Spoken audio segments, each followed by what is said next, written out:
Hello, everybody, on this Tuesday, October 17th. Thank you for joining me on FNC Raw Undisputed, Season 1, Episode 2.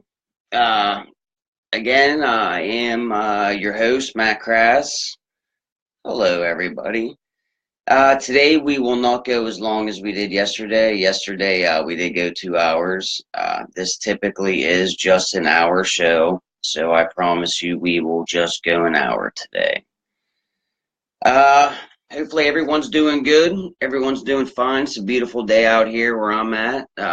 Getting a little chilly out, but wintertime's coming. Today's show we will begin with Teddy Bridgewater and Minnesota Vikings. Today he was able to get off PUP. He will start practicing tomorrow. The doctors did clear him. So yesterday we talked a little bit about Sam Bradford and possibly his career being over, which is still a good possibility with that knee injury that he has.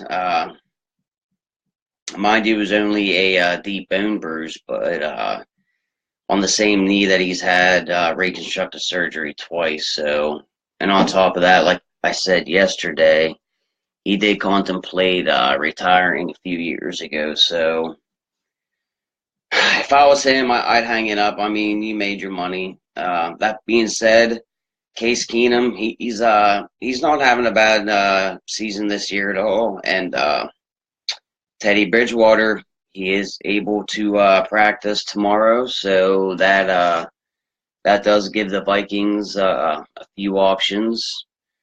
So let's get into this. I don't even know if people even remember Teddy Bridgewater. He was out all year last year. Nice little draft pick the Vikings had.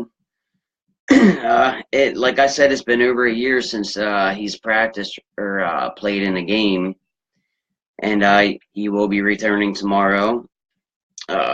He had a horrific knee injury during training camp last year, which had him miss the entire 2016 season and half of this season. So I bet the Viking fans probably are pretty pumped that he's coming back to see what he has left in him.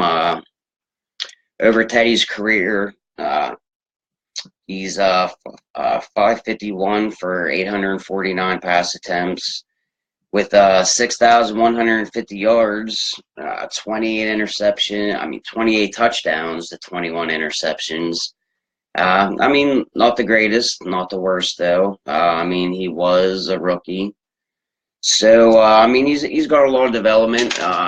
This injury, him being down for a year and a half, definitely probably took the toll on his development. But again, we'll see what happens going forward. I mean, the last season that he played in 2015, I mean, he did go 11-5. The last game he played, it was a loss to the Seahawks in the playoffs. They lost 10-9. Regular season, I mean, wasn't too bad. I mean, 11-5. That's nothing to really sneeze at, like laugh about or whatnot. I mean, not too bad at all. In the playoff game against the Seahawks, I mean, he did go 17 for 24 for $146. No touchdowns, no interceptions, but again, that was a very low-scoring game, 10-9. I mean, there wasn't a lot of things that went right for either team. I feel, though, that if he does come back and they do activate him, well, I mean, if they activate him, they're gonna start him. Because I don't see them keeping him on the bench and letting Case Keenum go. For one, he was their starter to begin with. I mean, they drafted him to be the starter. The only reason why he did hand the reins over to Bradford is because of the injury that he had. So, I mean, I do feel that he will help give this team a push to the playoffs. I mean, right now they're 4-2. They're tied with Green Bay, but as we all talked about yesterday and we all have heard by now, yes, Aaron Rodgers is out with a broken right collarbone in his throwing shoulder, and with that type of injury, I mean, I expect him to be out the whole year. Like, honestly, I don't see the Packers winning too many games. Like, I don't. I mean, not that I don't have faith in Brett Hundley, but I really don't have faith in Brett Hundley. But that being said, I mean, hey, anything can happen. Packers can go out and get Colin Kaepernick, maybe. Doubt it, but yes, I do feel that this division now is wide open for the Vikings to take control of it. Again, you lose a quarterback with the caliber of Aaron Rodgers. I mean, it's very hard, and with both of them's teams being 4-2. I would say this is the Vikings division if they don't blow it, and Teddy Bridgewater can only help them. That being said, I mean, Case Keenum, he hasn't been bad this year at all. I mean, they are 4-2, like I said. He's 102 out of 159 for 1,134 yards, throwing 5 touchdowns, only 1 interception. He does have a quarterback rating of 93.1, which isn't bad at all. I mean, if I was the Vikings, even if they do activate Teddy Bridgewater, which they do have 21 days to do so, so from tomorrow, whenever he's on the practice field, they'll have 21 days to decide either to put him on the active roster or put him under season-ending injury reserve. Either or, I mean, as of right now, Case Keenum, he's having a hell of a season. So, sort of like what the Cowboys did last year with Dak Prescott. Don't rock the boat. I mean, right now, you're sitting atop the division. Case Keenum isn't hurting you. I mean, he's not losing games. So, yeah, I mean, I'd ride with him. That being said, though, hey, who knows? Who knows what's going to go on? Teddy Bridgewater can come out and practice tomorrow and totally light up that practice field. So, again, those will be decisions that Mike Zimmer will have to go through with his team. Either or, I do say that this is the Vikings' season that they will probably win the division. I mean, the only thing standing in their way is, God forbid, another injury or another team coming up and snatching that division from them. But I don't see that happening. On top of that, I am monitoring the Yankees game right now. As of right now, the score is 0-0. They did end up winning yesterday. Like I said, Aaron Judge was going to have a breakout game. He was definitely in a slump. He did. He definitely got out of that slump, though, hitting a 3-run home run. Not that that was the winning factor. I mean, they did win 8-1. I mean, they won pretty handily. But yeah, I am monitoring that game for you. Whenever I get some scores, I will let you know. F&C Raw Undisputed, brought to you by Travago.com.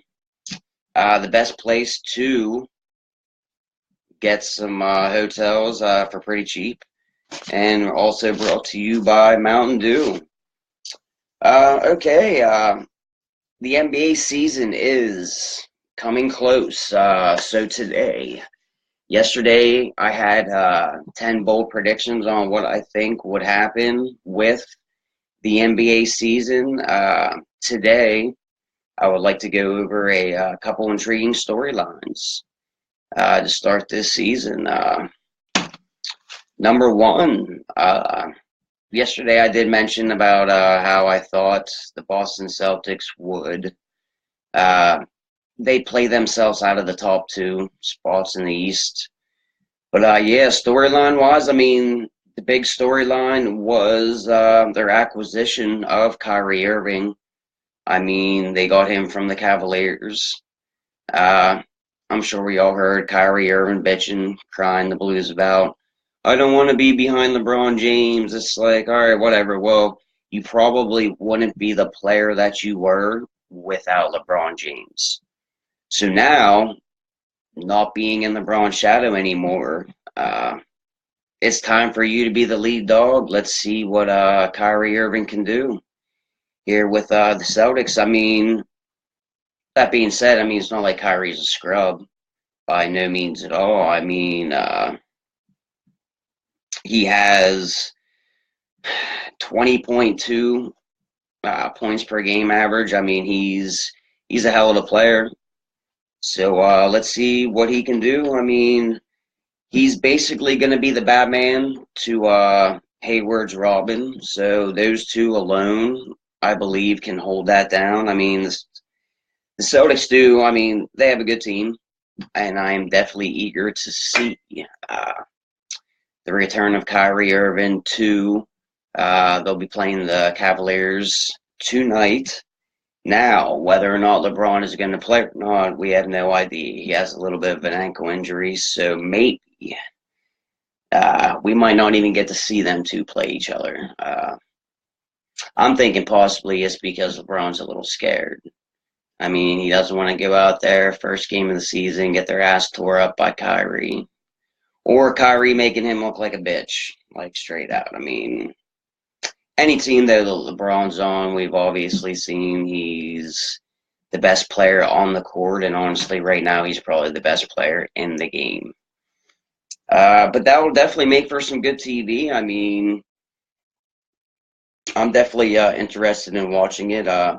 The divorce between those two was definitely an ugly divorce. I mean, they both talk shit on each other. And then, I mean, finally, Dan Gilbert pulled the trigger, made the trade, got Isaiah Thomas for Kyrie.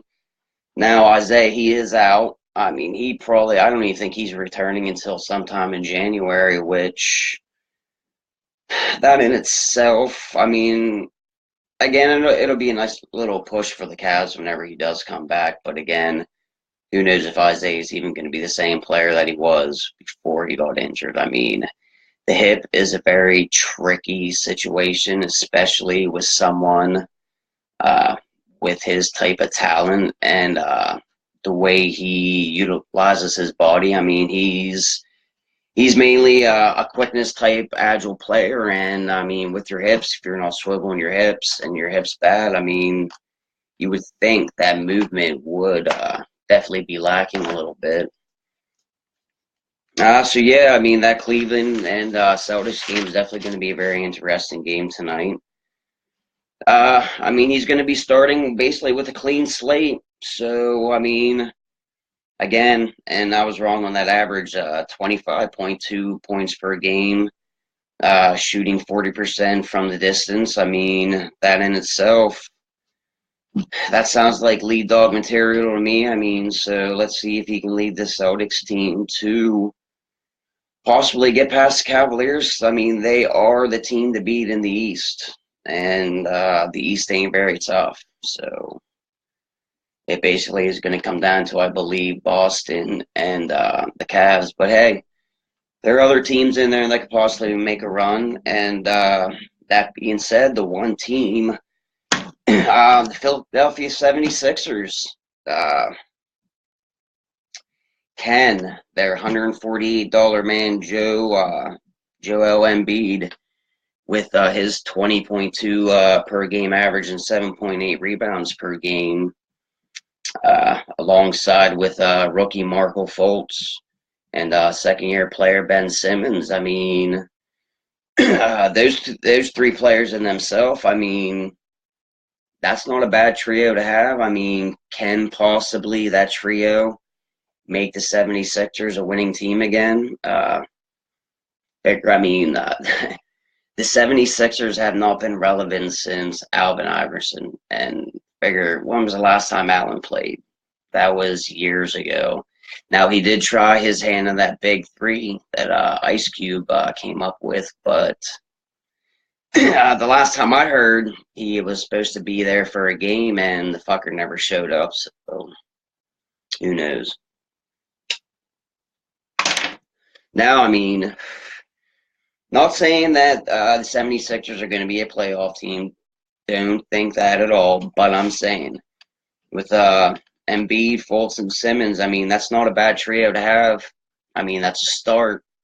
And it's not like the 76ers have been good, like, lately at all. Now, they also acquired J.J. Redick, which J.J., he's one hell of a perimeter shooter. I mean, that'll help him.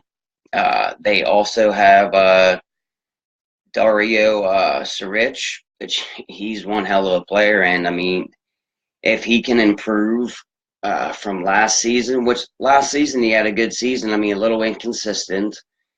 But, I mean, if he can if he can progress, I mean, I'd go out on a limb and say that 76ers could possibly be fighting for the A seed in the East. That being said, I mean, the East, like I said, they're not very strong. So any team trying to get into that bottom half, I mean, as long as you win 40-some games, I mean, you have it. But a lot of that has to do with can Joel Embiid and Ben Simmons stay healthy? Those are going to be the main contributing factors because figure Ben Simmons, he didn't play at all last year. So that's definitely going to be a contributing factor to see if these 76ers can do something. But that being said, with those three, I guess if you're a Philly fan, you could say that possibly your future's a little bright. I mean, you got to do it first. I mean, who knows? It is basketball. The other intriguing storyline is OKC. They are my team, so I am a little biased. I do love my Thunder Sonics. They did acquire Paul George and Carmelo Anthony. With the addition of those two and Russell Westbrook, I believe we have our big three now. That being said, the only thing about that big three is all three of these players are players that need the ball in their hand. They're all three shooters. Can they mesh together is going to be the intriguing part of this storyline. If they can't mesh together, there's only one ball. So, I mean, it's not like there's three basketballs on the court. So they're going to have to learn how to play together. Now, like I said, I'm definitely biased. I am a Thunder Sonic fan. But having all three of them, I believe they will make a run at the Warriors. I mean, as of right now, I mean, the Spurs are always going to be in that conversation, but Kawhi Leonard, we don't know what's going on with him as of right now. I mean, I do know he's going to miss at least the first few games, which isn't make or break. But again, there are some question marks with the Spurs. I mean, there's question marks with OKC, though, too. I mean, but hey, any team that has Paul George, Carmelo Anthony, and Russell Westbrook, I mean, you got to give them a shot. And I do say that they are probably the biggest threat to the Golden State Warriors right now. Time will tell. Time will definitely tell. I mean, they're definitely the OKC's definitely. They're very talented right now. Not as talented maybe as the Warriors. I mean, the Warriors down the line, all five starters, I mean, they're beasts right now. And Steph Curry seems like he can shoot from half court if he wanted to. So, again, I mean, they're going to have to gel. I'm definitely pretty excited to see the Thunder possibly get back at Kevin Durant for leaving them. Do I understand why Kevin Durant left? Yes and no. I mean, it kind of pisses me off that he figured, hey, man, I can't beat the Warriors on the team that I'm at now, so fuck it, let's join the enemy. It is what it is. So yeah, OKC I definitely think is going to make a run this year. I'm hoping they make it to the finals, knock off LeBron, because 9 chances out of 10, we all know LeBron's probably going to make it there. I mean, he's been there 50 times in a row so far, so why is this year going to be any different? The next intriguing storyline is the Denver Nuggets.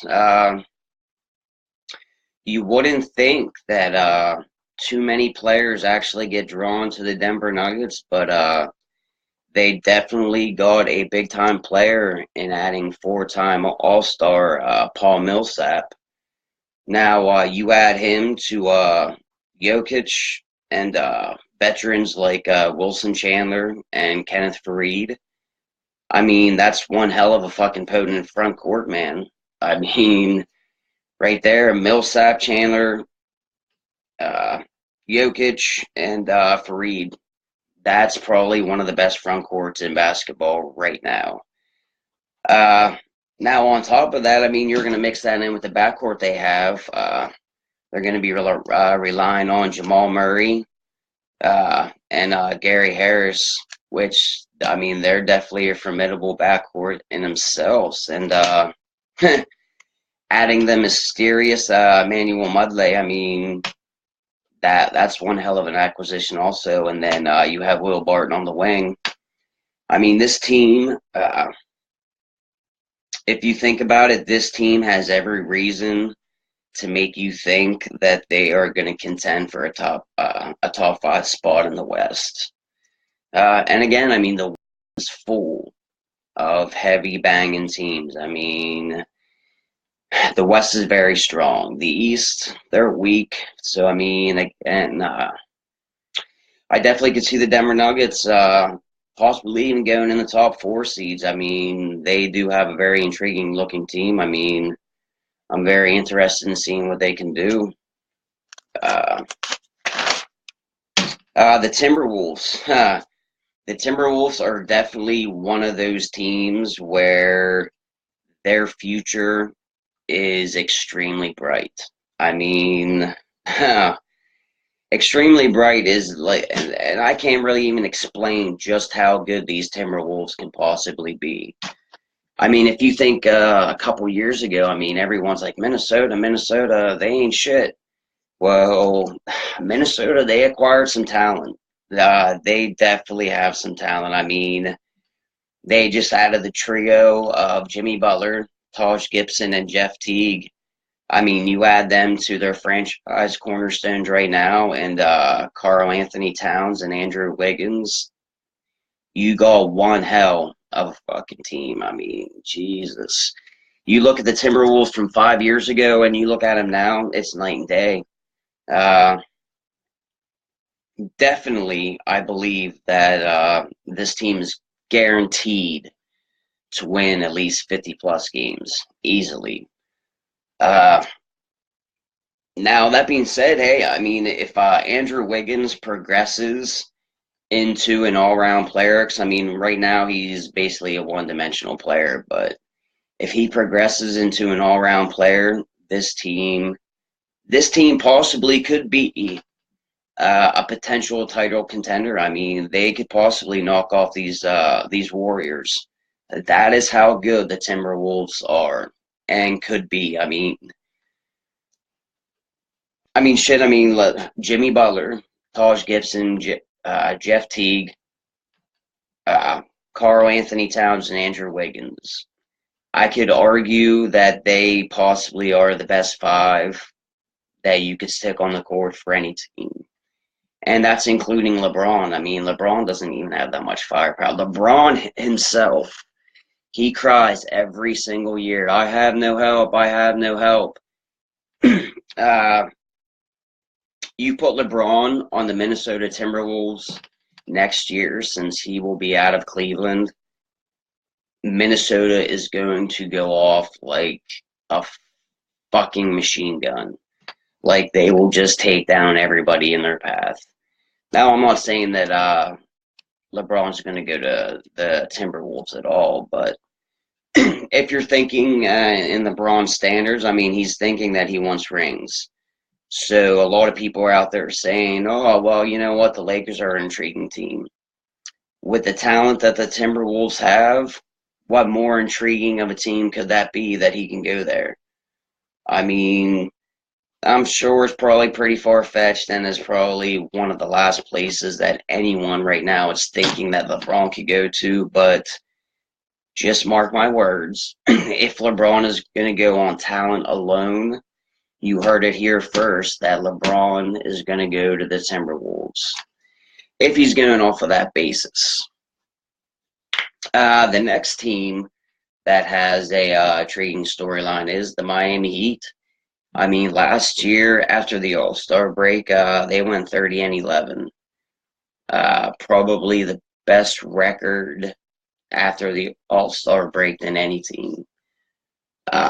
Now, I mean, figure the last time Miami was relevant was whenever they had their big three in Dwayne Wade, LeBron, and Chris Bosh. And this year, they went hard.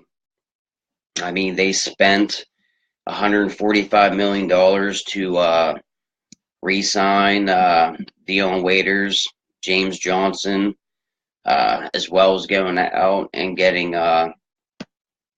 Kelly Olynyk. They're looking to definitely make a deep playoff run. Possibly even get home field advantage. I mean, Kelly Olynyk had a hard time with that name, but yeah, I mean, he's definitely he's one hell of a player, and you add that to the mix. I mean, shit, man, you just spent a shit ton of money on 3 role players, and that made the Miami Heat definitely a deep team. And on top of that, you have Dragic, and you have Hassan Whiteside. So, I mean, that team in itself, I mean, that's a strong-ass team. So they might even give the Cavaliers a run for their money. I mean, if you look at it, Cleveland really only has LeBron and Love. Isaiah's going to be out for a while now. I mean, they did get Dwayne Wade, but exactly what does Dwayne Wade have left in him? I mean, his knees are definitely deteriorating. He's definitely not getting any younger. I mean, they did get Derrick Rose, but again, this is not the Derrick Rose of 5 years ago. Like, it's just, whenever Derrick came out, everyone was like, Michael Jordan, Michael Jordan. Derrick Rose could not even shine Michael Jordan's fucking jockstrap right now, like, for real. Now, I mean, if Derrick Rose would somehow become a breakout player this year, then yeah, I mean, LeBron's definitely got some help. But as of right now, I mean, I can't go against LeBron because, I mean, right now that he's the man. So yeah, the Cleveland Cavaliers are definitely probably at the top of the East, but Miami's right behind them there. I mean, and the Celtics. And so yeah, Miami's definitely going to make some noise, especially with the acquisitions they made. I mean, figure Dragic and Waiters. I mean, they're going to hit 3-pointers all day long. Olynyk he can stretch the field. Well, he can stretch the court on the inside. And then James Johnson, I mean, he can grind with the best of them in the low post. I mean, as of right now, that looks like something that possibly could give the Cavaliers some fits. Because we know last year, they really couldn't bang around in the paint too much. I mean, if you think about it, it was really only LeBron. And the one thing that I don't understand about LeBron is whenever he's going to the basket, like, he is unstoppable. But, excuse me. But he never charges. I mean, he likes to try to go for 3-pointers. Like, your game isn't 3-pointers, LeBron. Just fucking go to the hole, man. I mean, you are unstoppable. The one thing that I think he's afraid is because he cannot shoot free throws worth shit. So if he does go to the hole and he does get fouled, I'm thinking he's thinking in the back of his head, shit, man, now I got to shoot some free throws. And LeBron is not a good free throw shooter. I'm not saying that he's Shaquille O'Neal shitty at free throw shooting, but he's definitely not. And honestly, you can tell whenever LeBron goes to the line, like, LeBron has that energy about him, and whenever he goes to the line, it's like he just got kicked in the balls. It's like, oh, I gotta go to the line. It's just me, the basketball, and the hoop. Can I fucking make a free throw? No, you cannot make a free throw, LeBron, because you're a fucking scrub. You practice all year long shooting fucking threes. How about you practice shooting motherfucking free throws? Then you wouldn't be so scared to take the ball to the fucking hoop. I mean, you're unstoppable. So, yeah, I mean, right there, Miami could definitely give the Cavaliers fits in the paint. Whether or not that's going to happen, who knows? Time will tell. And that brings me to the Cavs. I mean, the Cavs, they got Derrick Rose, they got Dwayne Wade, and LeBron. I mean, right there in itself, if you're looking on paper, if Dwayne Wade can stay healthy, I mean, he's definitely going to be a contributing factor for the Cavaliers this year. Will he be? Who knows? Because one, we have to physically see how healthy he is. I mean, I'm sure he's going to be healthy at the beginning of the season, but are you going to be healthy going down the stretch? I mean, who knows? Then Derrick Rose, I mean, he's very injury prone. I mean, who knows if he's going to make it 5 games, let alone 5 minutes. I mean, he was one of the best prospects coming out of the draft whenever he came out. And he's, other than maybe the first 2 seasons, it's been a failure. Like, for real, it's been a failure for him. I don't know if he'll ever be the same Derrick Rose with the injuries that he's had to his knees. I don't think he ever will be. Now, if he can get to 80% of what Derrick Rose was whenever he came out, then you have a pretty good Derrick Rose. I mean, I would take an 80% Derrick Rose over half the players in the NBA right now. Like, I mean, the way he can get to the basket is unbelievable. And that is the only thing that he cannot really do right now without you worrying if he's going to blow out another knee.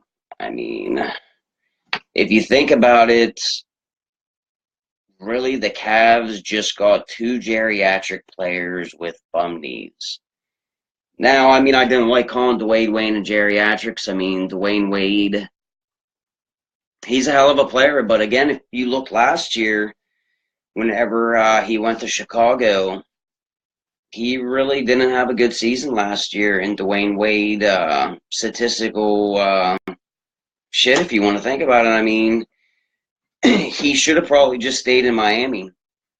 I mean, with the talent that they had, I don't know why he didn't stay in Miami. I mean, I was surprised. I thought that Dwayne was always going to retire from the Miami Heat. I mean, I understand that he wanted to go home to Chicago, but then you leave Chicago and go to the Cavs. I mean, do you have a better chance with the Cavs or the Heat? I mean, that is going to be a question that is going to be answered this year, but I would say probably most people would say you have a better chance with LeBron, but again, LeBron's not getting any younger. And, I mean, this Miami Heat team, they look good. They look pretty damn good. And then on top of that, you got the Celtics as well. I mean, the East is definitely weak, but the top 6 teams in the East, that makes it interesting. I mean, the bottom half, I mean, whoever's going to get the 7 seed or the 8 seed this year, you might as well say that they're one and done teams anyways, because really all they're going to do is they're going to get swept regardless. Whoever is the 7 or 8 seed, they're going to get swept. Because they're either going to go against the Cavs or they're going to go against the Celtics or the Heat. One of those 3 teams are going to be facing the 7 or 8 seed. And I don't see any team in the East, whenever you look down, that are going to be competitive against any of them top 3 teams. Like, I don't think, I mean, it'll definitely be a sweep. I don't see any of the 7 or 8 teams winning a game against one of them top 3 teams. Like, I really don't. Now, that being said, the East definitely ain't the West. I mean, the West, top to fucking bottom. I mean, it is, whenever you're talking about ranking the Western Conference, I mean, you could probably put down the list of teams in the East, and you can be like, all right, yeah, these are definitely the 8 teams that are coming out in the playoffs. You cannot do that in the West. I mean, the West is so up for grabs right now. I mean, not in the top 4. The top 4 slots, basically, you can kind of already say these teams are slotted in the top 4.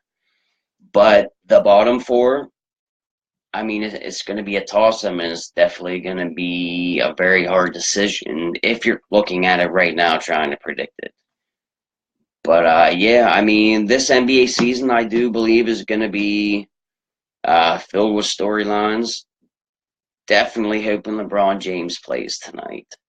I do want to see them two on the court because me being a Duke fan, I'm kind of pissed off that Kyrie Irving left my team anyways so early. I mean, the first 2 seasons that Kyrie had, I mean, yeah, you can arguably say that they were decent. I mean, I think the fucker won Rookie of the Year or whatnot, but again, if you look at his game, it wasn't as polished as a lot of people would think that it should be. And again, that's just me being pissed off and biased. I mean, hell, whenever Kyrie came out, he had a hell of a fucking rookie season. I'm just being an asshole. Because, yeah, I wanted him to stay with Duke, man. I wanted to win a motherfucking national championship. And with Kyrie Irving, we could have definitely tried to do that, even though the bum didn't help us the year that he played. It is what it is.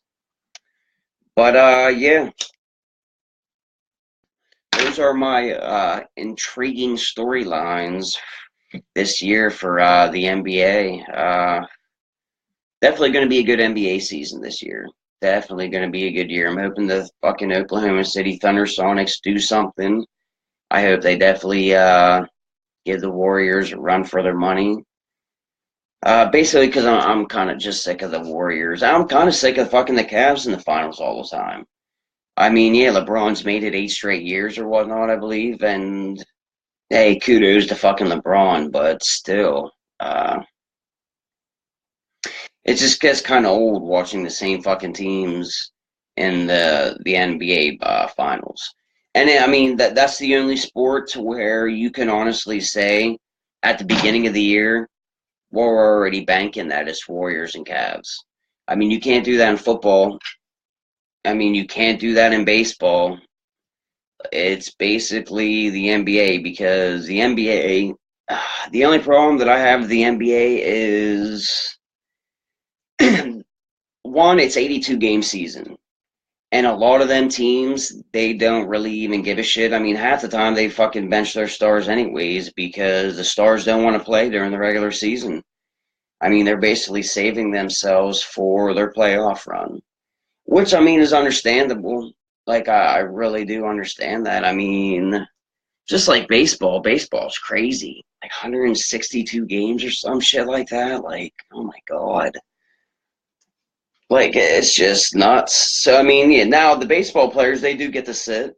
I mean, they do get the rest. I mean, but hell, that's like a fucking almost a year season. I mean, shit, I think baseball runs like 9 months, something like that, 6, 7 months. I mean, add the fucking playoffs and shit to it.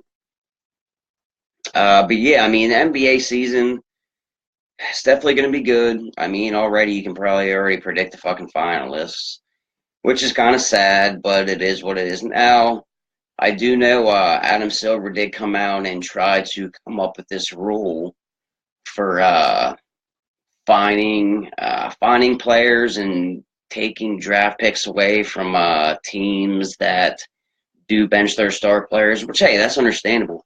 If I'm going to pay the fucking money to come see an example LeBron James play, I want to go see LeBron James play. I don't want to see him in a fucking suit sitting on the bench or sitting a fucking row behind the bench. Like, I didn't pay to see you in a fucking tuxedo, buddy. I paid to see you play. So I understand where Adam Silver's coming at with possibly trying to find these players.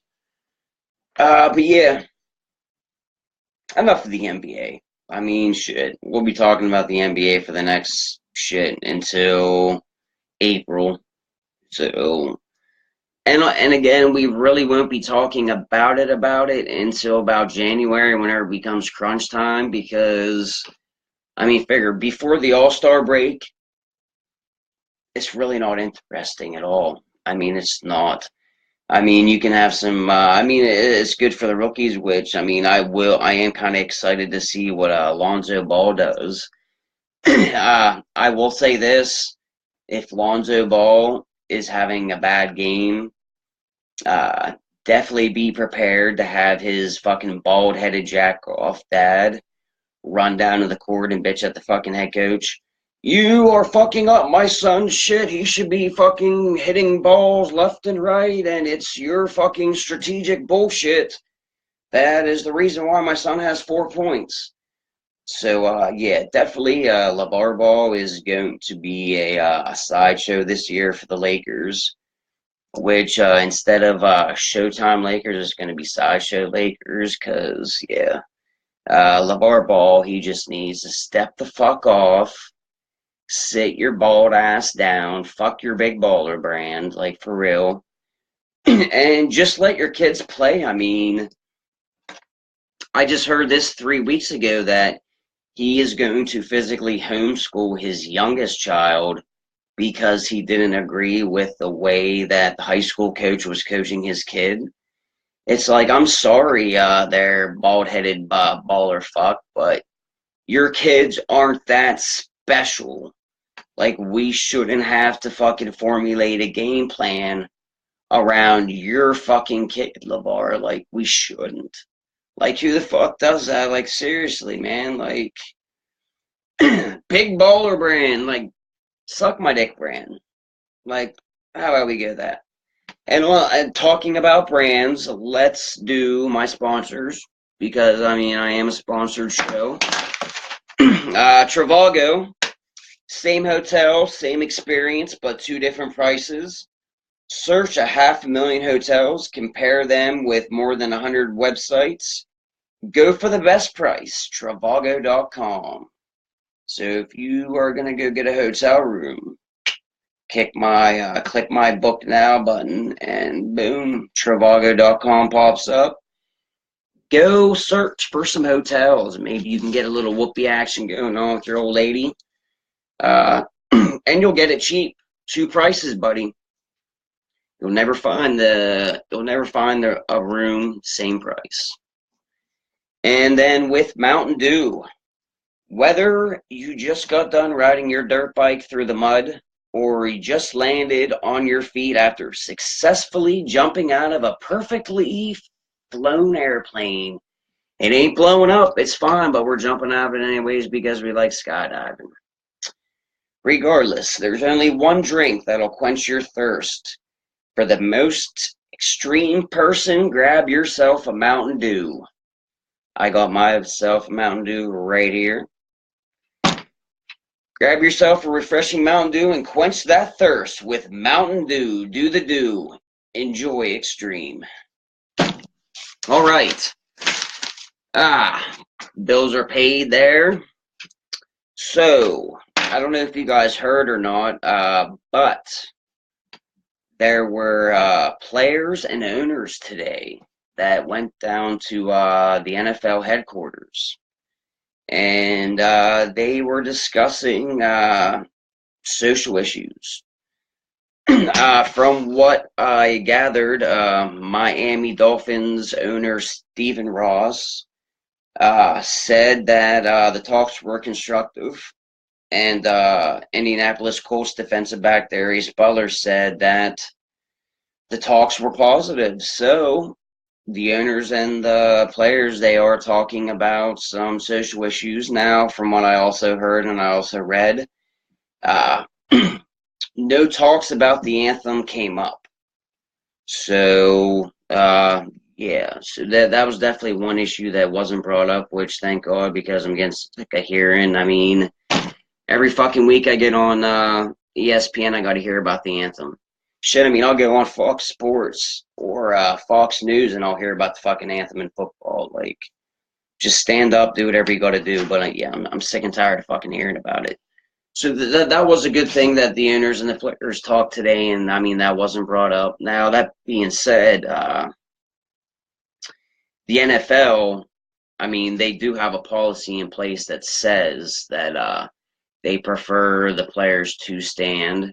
Now, from what I gathered, the NFL might be changing the word should or preferred to stand to must.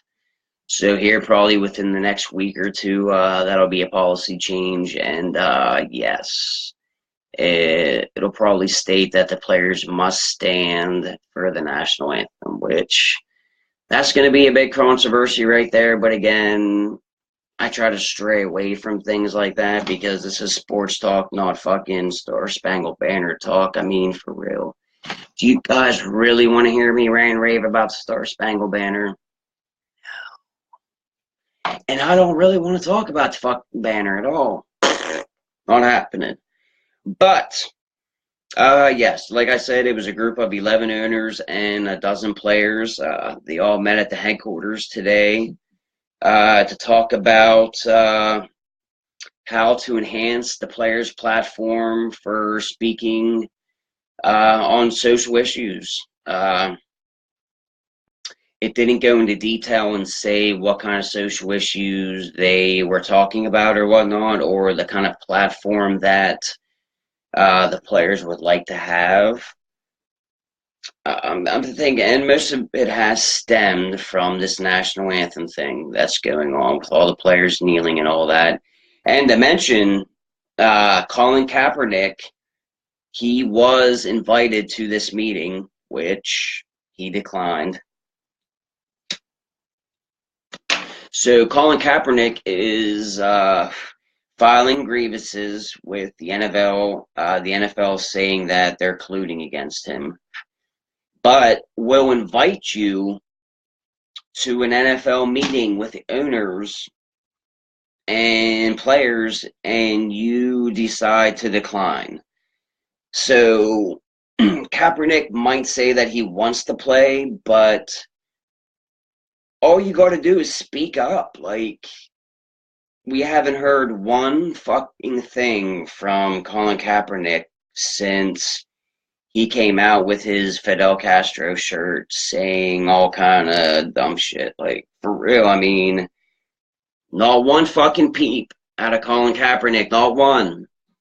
But he wants to cry and bitch and moan saying that, hey, I'm filing a grievance because 32 teams are colluding against me. Well, all 32 teams don't know if you want to play football or not. Like, it's not like you have came out and said, hey, I'm practicing every single day.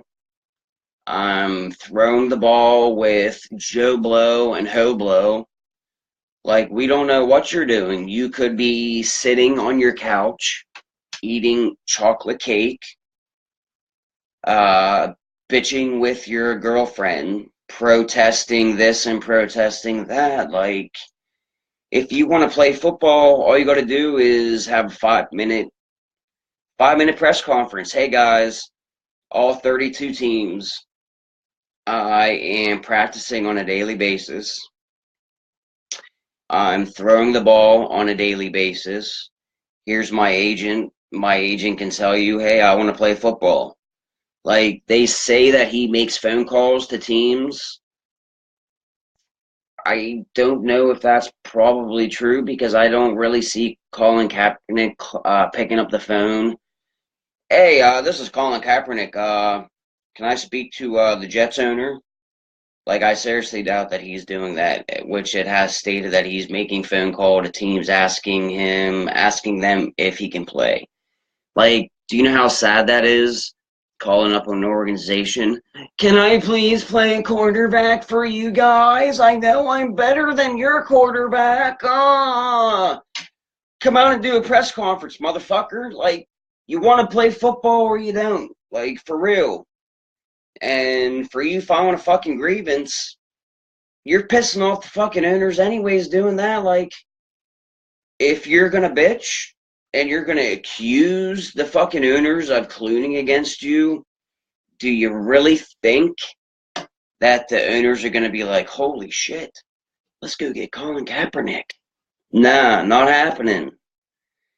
Like, you're fucking barking up the wrong tree. Like, for real, homie. I mean, that's just like if you go to work and you file a sexual harassment suit on your general manager, but then go to your general manager and be like, hey man, can I get some extra hours? Like, for real? You just said that you tried to finger bang me in the bathroom and now you want extra hours. Okay. Like, sometimes these players, like, I don't understand them. Like, and honestly, whenever you think about it, Colin Kaepernick, he's not a good quarterback anyways. I mean, you have all these analysts coming out and saying, he's better than this person. He's better than that person. Well, you know what? He probably is better than a few of the backups, but we haven't seen him play since last year. And, I mean, not that he was terrible last year. I mean, he didn't produce any wins. I think San Francisco won like 3 games last year. I mean, so it's not like he went fucking 8-8 or anything like that. I mean, and you really can't just blame the team for losing all that. I mean, you were at the helm, so I mean, if all these analysts, which I hear analysts fucking everywhere saying Colin Kaepernick, he should be in the league right now. He's better than 40% of the quarterbacks. Well, you know what? If he was, I'm sure that a team would give him a call. But no one's blowing up his fucking phone. So, I mean, I really don't think these owners think Kaepernick can play. Because if they thought he could play, I believe he would probably have a job. And he's definitely shooting himself in the foot by filing this grievance. I mean, you cannot file a grievance for collusion and expect an NFL team to call you. I mean, basically, you filing this grievance, you're saying that all 32 teams are going behind your back and talking to each other, saying, hey, you do not pick up Colin Kaepernick. Do not call Colin Kaepernick. But you expect these teams to call you whenever you're fucking accusing them of not wanting you and talking behind your back and preventing you from being in the league? Like, I mean, come on now. I mean, then they want to bitch that, they went out and got Jay Cutler from the broadcast booth. They could have brought Kaepernick down to Miami. No, you were not going to bring Kaepernick to fucking Miami whenever the dumbass came out with a Fidel fucking Castro shirt. Like, come on now. Like, there are Cubans down in Miami that fucking hate Colin Kaepernick just for that reason. And you're going to bring Colin Kaepernick down to Miami? That shit ain't happening. I mean, honestly, there's really no team that I could see Kaepernick going to. I mean, other than the Jets. But then again, the Jets are having a decent season. I mean, they're tied with the Patriots for first place right now. So, does the Jets really need Kaepernick, or does Kaepernick really need the Jets? Like, if I was Kaepernick and I really wanted to play football, go to Canada. Be a Canuck. I mean, I'm sure there's some Canadian team out there that would love to have Colin Kaepernick. I mean, you can kneel all you want to the Canadian national anthem. I don't know what the national anthem is. I know it starts "O Canada," and I think that's all their national anthem is. Just "Oh Canada, we like to drink maple syrup and wear Mountie hats." Something along those lines. I mean, you get the drift. But yeah, I mean, this show's about done. I mean, we're almost here at our 1 hour mark. We didn't go into a lot of things today. I mean, we talked about the Teddy Bridgewater thing. We talked about 8 different intriguing storylines for the NBA season this year. And yeah, I mean, we talked about the meeting that the owners had today. Which, I mean, again, I'm sure we'll hear some more of that as the days go forward. Now tonight, the most intriguing things that you can watch tonight, we do have the Cavs against, I'm sorry. Whew, a little heartburn there. We do have the Cavs going against the Celtics tonight. That will be a good game if LeBron actually sucks it up and plays. And the Cubbies are going against the Dodgers. Dodgers are going to try to get them down 3-0. I wish to talk about the Cubs. I mean, first pitch tonight is at 9:01, so if you're a baseball fan, do not miss that game. An update right now, the Yankees are in the 4th inning. No, top of the 6th inning, it is 0-0 still. So that's a pretty low scoring game right there, buddy. But yes, the Cubs are looking to prevent an 0-3 start. I mean, I don't see them, if they go down 0-3, I really don't see the Cubs coming back. Addison Russell did come out today, and he gave a little bit of perspective. I'm quoting him here. He said, "I feel like we're one swing away, one pitch away from being right there tied 2-2. The Dodgers are a great club, and they will not go down without a fight. So we're going to have to bring it." Yes, the Cubs are definitely going to have to bring it if they expect to do anything. Now, mind you, last year in the World Series, the Cubs were down 3-1, and they did come back and they did win the World Series. So, whatever magic that the Cubbies used last year to knock off the Cleveland Indians, they're going to have to rub a little bit of that magic on today's game against the Dodgers. But honestly, like I said yesterday, I think that the Dodgers are going to sweep them. The Dodgers bullpen is just insane. I mean, it is. And tonight on the mound, you have Yu Darvish, which is pitching for the Dodgers, and I just don't see. I don't see the Cubbies winning. I mean, Yu Darvish is one hell of a pitcher this year in the postseason. I mean, he has an ERA of I think it's 1.08 or something like that. And yeah, the Dodgers bullpen, they are just dominating. They're dominating every lineup that they face. I mean, it's just not looking good for the Cubs. I mean, and again, like I said yesterday, listen, the Cubs went so long without a World Series. You won a World Series last year.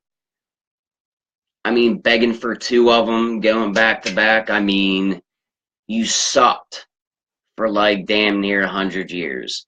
Just be happy that you won a series last year and you almost made it to 1 this year.